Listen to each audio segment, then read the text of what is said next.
رمضان المبارک کا مقدس مہینہ اپنی آب و تاب کے ساتھ رواں دواں ہے۔ مسلمانان عالم کو چاہیے کہ اس ماہ کے تقدس کو مد نظر رکھیں، جہاں اپنی ذات، اپنے اہل و عیال کے لیے اللہ کی بارگاہ میں کثرت سے دعا کریں، استغفار کریں۔ وہاں اس وقت ملک پاکستان جس بحران، جس کرب سے گزر رہا ہے، اندرونی اور بیرونی خطرات اس مملکت کے افق پر جس طرح منڈلا رہے ہیں، میں تمام ملک کے محبین سے گزارش کروں گا کہ وہ سحری میں، افطاری میں، نمازوں کے ساتھ اور رات کی تنہائیوں میں وطن عزیز کی سلامتی، وطن عزیز کے استحکام اور وطن عزیز کی سربلندی کے لیے اللہ کی بارگاہ میں ضرور کثرت سے دعا کریں۔ یہ ملک پاکستان جو رمضان المبارک کی 27ویں کو اللہ پاک نے ہمیں عطا کیا، یہ ملک پاکستان جو رمضان المبارک کے توسل اور تصدق سے ہمیں ملا، اور یہ وطن عزیز جس کی بنیادوں میں لا الہ الا اللہ محمد الرسول اللہ کا کلمہ شامل ہے۔ رمضان کے ہر روز اگر اس ملک کے تمام خواتین و حضرات اللہ کی بارگاہ میں اپنا دامن بچھا کر اس ملک کی سلامتی کے لیے، اس ملک کے تحفظ کے لیے اور اسے اندرونی بیرونی خلفشار اور دشمنوں سے حفاظت کے لیے اگر کثرت سے اللہ کی بارگاہ میں دعا کریں گے، کروڑوں دعائیں جب اللہ کی حضوری پہ پہنچیں گی تو میں سمجھتا ہوں اللہ کی رحمت ضرور نازل ہوگی، اور ہمارا اس ملک کا مستقبل انشاءاللہ تعالی خوشحالی کے ساتھ، تحفظ کے ساتھ ہمارے سامنے ہوگا۔ اور رمضان المبارک میں دوسرا اہم کام جو کرنے والا ہے وہ یہ ہے کہ آئندہ آنے والے سال میں اللہ کی بارگاہ سے ہر شخص یہ دعا کثرت سے کرے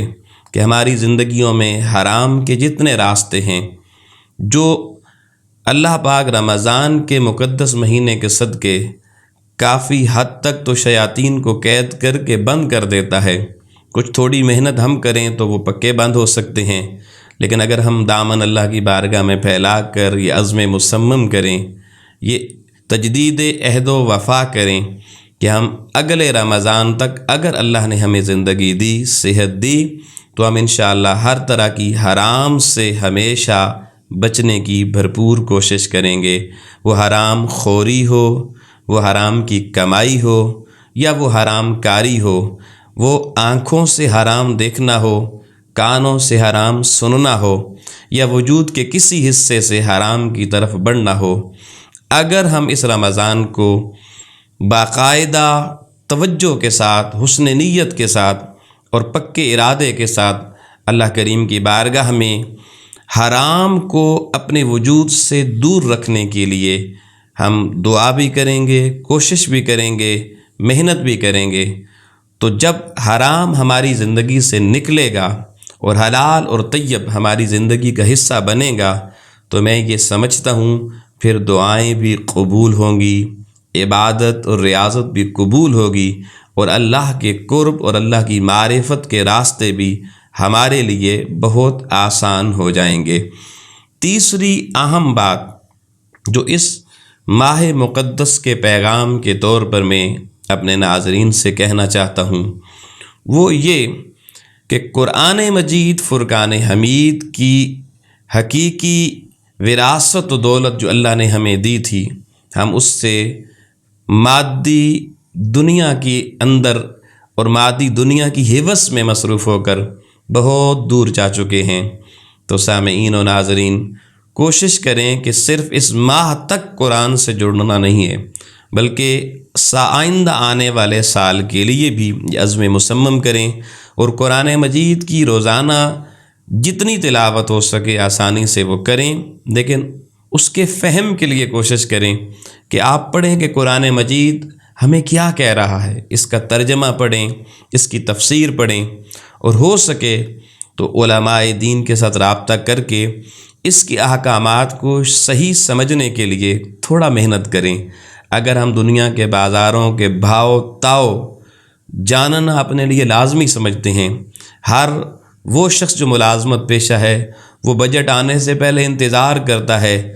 کہ میری تنخواہ کتنی بڑھے گی، کتنی فکر ہے اسے اپنی تنخواہ کی، ہونی بھی چاہیے،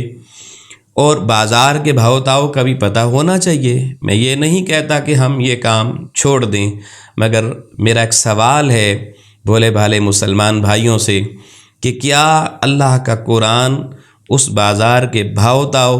اس اپنی ملازمت کی تنخواہ میں اضافے کے برابر بھی کیا اہمیت نہیں رکھتا کہ ہم اس قرآن مجید کے احکامات کو بھی